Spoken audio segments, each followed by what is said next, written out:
What's up everyone, Kyler2000 here, welcome back to another video. Today we got my AEW Wrestle Dream review, reactions, whatever you want to call it.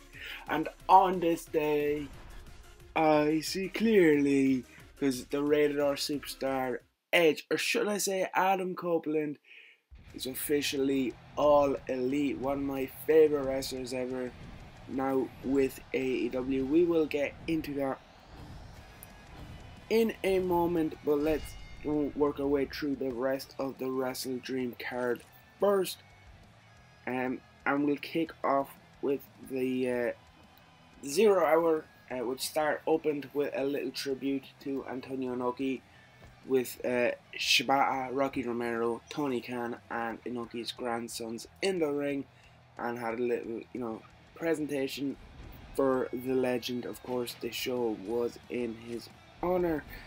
So yeah, nice little tribute to kick us off and start things for Antonio Inoki. But moving into the action now, and AEW Wrestle Dream, the 0 hour kicked us off with the 8-person tag as Shane Taylor, Lee Moriarty, Diamante, and Mercedes Martinez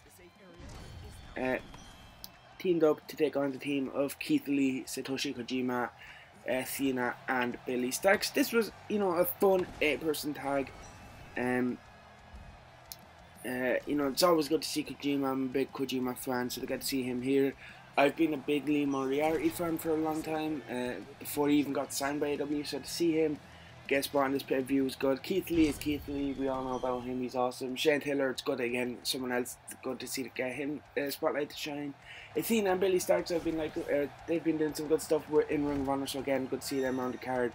Same goes for Mercedes and Diamante. The face team get the win. Basically, Athena hits O-Face on Lee Moriarty, kind of stumbles up, gets caught by Keith Lee, and gets hit by the Big Bang Catastrophe, I believe he calls it. And then Kojima hits the lariat and gets the pin on Moriarty. Short match, was only about 5 minutes, but again, it was fun matchup with what they had. And yeah, it was fun opening pre-show match. It's what you'd want it to be. Moving on, continuing with the 0 hour, Josh Barnett versus Claudio Castagnoli. This was a war. John Moxley was on commentary, and Mox was amazing on commentary. Yeah, it was very good on commentary. He was on commentary for all the Blackpool Combat matches. But yeah, here he was on commentary for the first time. It was amazing. He put over the story of this matchup, which, kind of put over Josh Barnett, saying, Mox has been training with Josh Barnett. He's kind of been a secret weapon for the Blackpool Combat Club, with Mox training with him. Put over the fact that Barnett was a student of Inoki, so, and that's why he wanted to be a part of this show and accepted Claudio's challenge. So, Mox did a great job of getting, people who maybe didn't know about Josh Barnett invested into Barnett. Now, this was a war, as you'd expect, between these two. Just hard hitting, a lot of catch wrestling, chaining, submissions and holds together.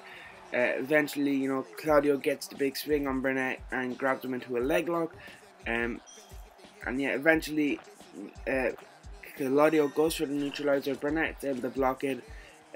Claudio kind of pulls him into a abdominal stretch or an octopus hold, and rolls Barnett over for the 3 count. Again, this was a lot of fun if you like this kind of style of wrestling. Post-match, Barnett shows respect to Claudio, saying Inoki would have been a fan of Claudio, and Barnett wants round 2, and Claudio says that sounds good. So maybe we'll get a rematch between Claudio and Barnett at Bloodsport maybe in the future. I won't mind seeing it. But yeah, this was a fun match and a solid 0 hour match. Moving on, Nick Wayne versus Luchasaurus. Again, this was a solid match, not really anything special here. It's nice to see Nick Wayne on pay-per-view, even if it is just a buy-in. Lot of nasty bumps for Nick Wayne. Took a choke slam on off the top rope onto the apron. Eventually, Nick goes for Wayne's World, gets blocked, forearm to the back of the head, and that gives Luchasaurus the win. Now, kind of what you'd expect, a good showing for Nick Wayne, but also a big dominant performance for Luchasaurus. And yeah, Luchasaurus gets the win there. Not really more to go into on that one. Then we have the trio style match, TMDK versus The Acclaimed and Billy Gunn. Max Caster referencing Slapjack and Retribution to Shane Haste on his way down. And yeah, eventually the Acclaimed, they hit their finishers, they hit the Famouser, they hit the, I forget what Bones calls his finisher, but he hits that. Caster hits the the mic drop, and that gives the Acclaimed the win. It was a good match. It was nice to see TMDK get a chance to shine here. I'm a big fan of Haste and Nichols as a team. Badu Dio had a good showing as well in this match. And yeah, it was nice showing for like maybe AEW fans who aren't familiar with TMDK, the Mighty O'Neill. It was a good showing for them in front of a new audience, and of course the Acclaimed pick up the win and retain the titles. Now we move forward onto the main card, and we kick things off with the Righteous challenging MJF in a 2-on-1 handicap match for the Ring of Honor Tag Team Championships. Before the match, MJF cuts a promo saying that his mask was stolen, so kind of playing on from what happened at Dynamite. I'm interested to see where that story does go. MJF eventually does get the win over the Righteous. Again, it wasn't really clean, it was like low blows while the ref was distracted, and MJF putting his feet on the rope. So you kind of keep the Righteous strong, where yes, they lost the 2-on-1 handicap match, but it was against the AEW World Champion, and two, there was shenanigans from MJF because he is our scumbag, so of course he's going to act like a scumbag. But yeah, Max hits the kangaroo. He before the match he was saying he's going to slam Dutch. He does, hits a kangaroo kick, and eventually hits the Heat Seeker for the win. And yeah, his feet were on the rope. So like I said, he does beat the Righteous, but it was done in a way where the Righteous still come out looking a bit strong, even though they lost 2-1 handicap match. And with the feet on the rope and like the low blows and stuff. So yeah, it was nice to see that match. It was a bit fun. Katsuyori Shibata challenges Eddie Kingston for the Ring of Honor World and New Japan Strong Openweight Championships. This match was awesome. Again, what you'd expect between Shibata and Eddie on an Inoki tribute show. Hard hitting, back and forth. There was a point in time where they were both just trading back fists, trading chops.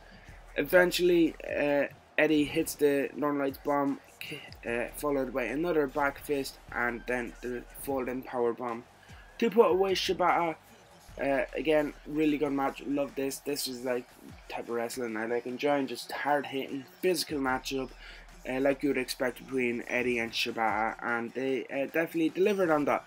And Eddie Kingston on a great run, retaining both championships. Interesting to see who steps up and challenges him for that. And yeah, I say this every time, but it's great to see Katsuyori Shibata back wrestling, one of my all-time favourites.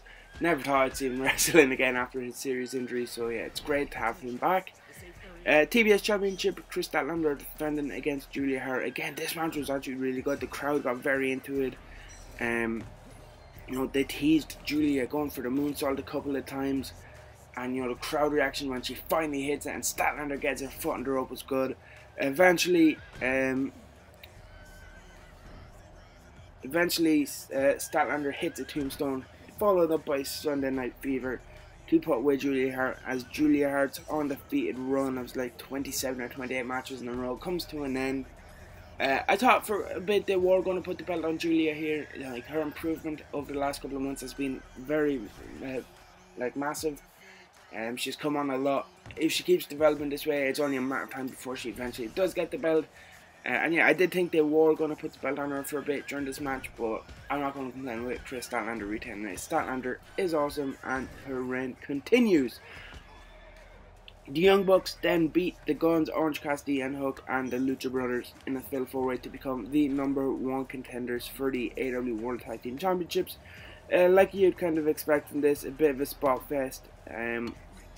Phoenix did go to the back with an injury. I'm hoping that is not serious.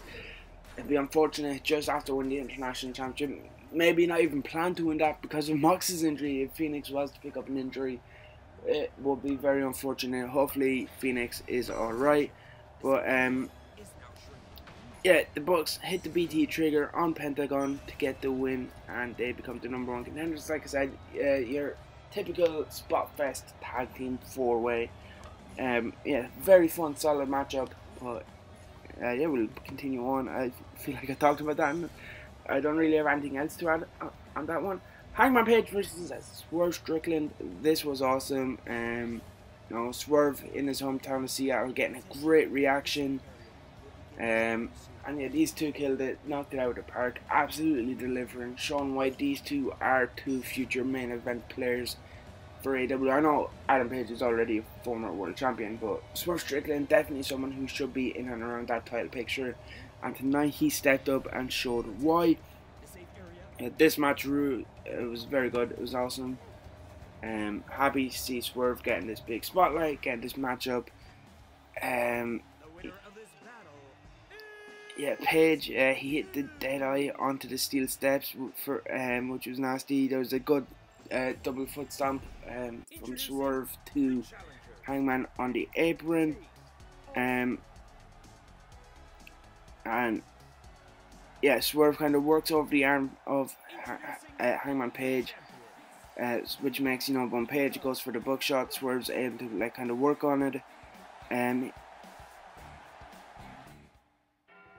yeah, Swerve hits Swerve hits Hangman with Prince Nana's crown, house call, and to the JML driver to give Swerve the big win. And yeah, happy to see Swerve pick up the big win. He's been killing it again, someone who's been absolutely delivering as of late in AEW and showing his full potential, and it looks like he's finally starting to get there.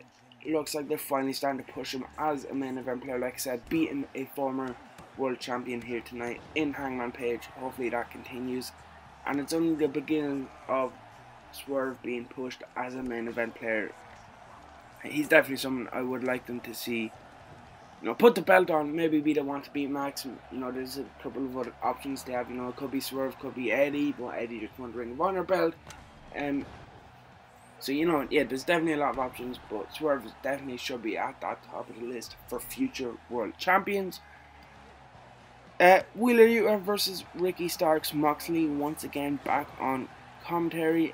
Starks gets the win once Big Bill gets involved.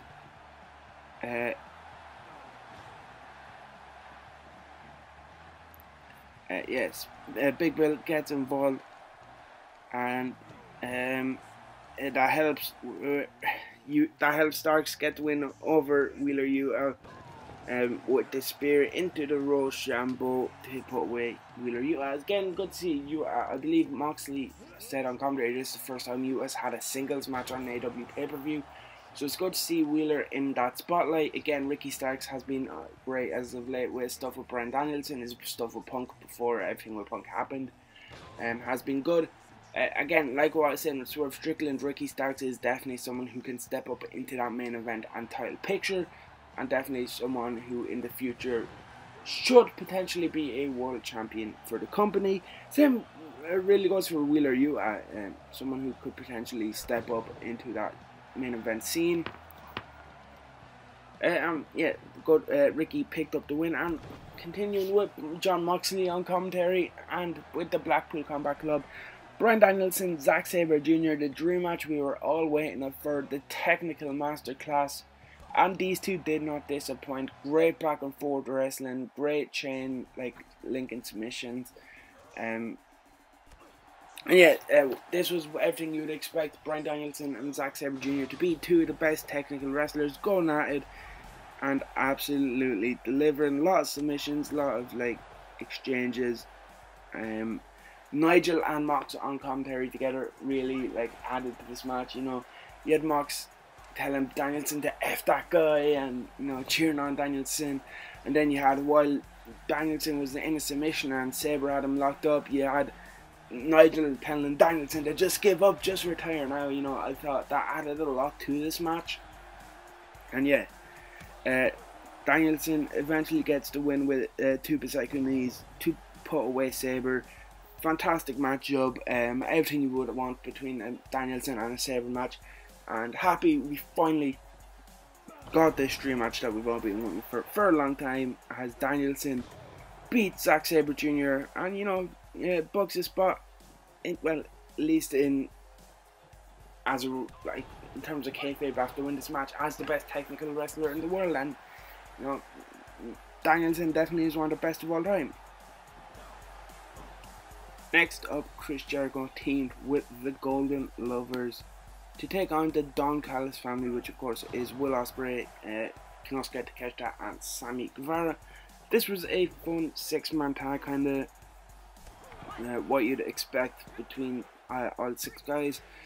Ibushi and Jericho did the Sex Gods pose, and yeah, Sammy hits a cut break on Jericho. Jericho kicks out, only to get beaten down again by all 3 members of the Callis family.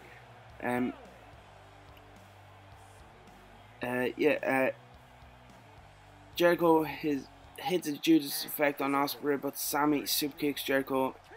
Jericho tries to put him in the walls, but Callis uses the baseball bat on Jericho. Ospreay holds off Omega and Ibushi, which allows Sammy Guevara to pick up the win and get the pin on Chris Jericho. You know, after his heel turn, giving Sammy the win on Jericho, I think was the right decision. You know, AEW really investing in Takeshita. You know, he beat Omega twice at All In and All Out. He gets another win here, technically over him. Sammy pinning Jericho. You can see these are guys AEW see as kind of the future. Ospreay as well, if they were to bring him in, is definitely something they would book as like the future of the company, as like a top guy. And you know, with the whole like new era stuff, I wonder if that plays into a part of it, where they're kind of, these are the guys that could potentially be pushed going forward as the face of the company. You know, I mentioned it with Swerve, I mentioned it with Ricky. You know, Takeshita, definitely someone who you could add in that list as a future world champion. You know, Sammy, I know he's one of the pillars, but again, if they get things right with him, he could be in that position. So, you know, yeah, it was a very good matchup, very solid matchup, and yeah, the heels get the win over the faces, over Jericho and the Golden Lovers. The Callis family gets the win, with help, of course, from Don. And then we move on to FTR versus Aussie Open. This was again another very good matchup, as you'd expect. 2 of the best teams in the world at the moment. It did look like Mark Davis hurt his wrist at one point in the match. Again, hopefully it's not a serious injury. Hopefully he is okay. Nice back and forth action again between both teams, and FTR eventually get the win after they hit the spike pile driver on Davis on the floor. Back in the ring, a sharp machine from the top rope to Fletcher gives FTR the win, and again that sets up the Young Bucks versus FTR 4. Full Gear is in California. Will they do it there? We'll have to wait and see. But yeah, FTR getting the win over Aussie Open in a good matchup. Then moving on to the main event, this match will also main event between Christian Cage and Darby Allin for the TNT Championship. In a 2 out of 3 falls match, the first fall, Darby gets the win after he pulls the turtleneck up above Christian's head and rolls him up for a 3 count. Fall number 2 comes after Christian absolutely kills Darby Allin on the steps, just throwing him off the apron into steps about 10 times. Well, it was more like 2 or 3, but yeah, it was nasty looking landings for Darby. He gets counted out, and after the fall ends, you know, the doctors are there checking on him, the referees, they're checking on him. They call out a stretcher. Christian's tearing up the ring, he's tearing up the canvas and the mats. He sees Darby on the stretcher, does a frog splash onto the stretcher. You know, gets back in, hits a kill switch, and somehow on the exposed ring, Darby kicks out. They go back and forth for a little bit before Christian spears Bryce Remsburg, the referee. Out comes Nick Wayne. stops Christian from using the belt on Darby, and it looks like he's about to hit Christian, and then bang! Nick Wayne turns on Darby Allin, and I actually think this could be good. I think Nick Wayne under the tutelage of Christian will make for some great TV. Excited to see where this goes, excited to see how it plays out. Yeah, I think Nick Wayne learning from Christian, it's only going to be a good thing. So yeah, we'll have to wait again and see how that plays out, but I'm excited to see where things go there.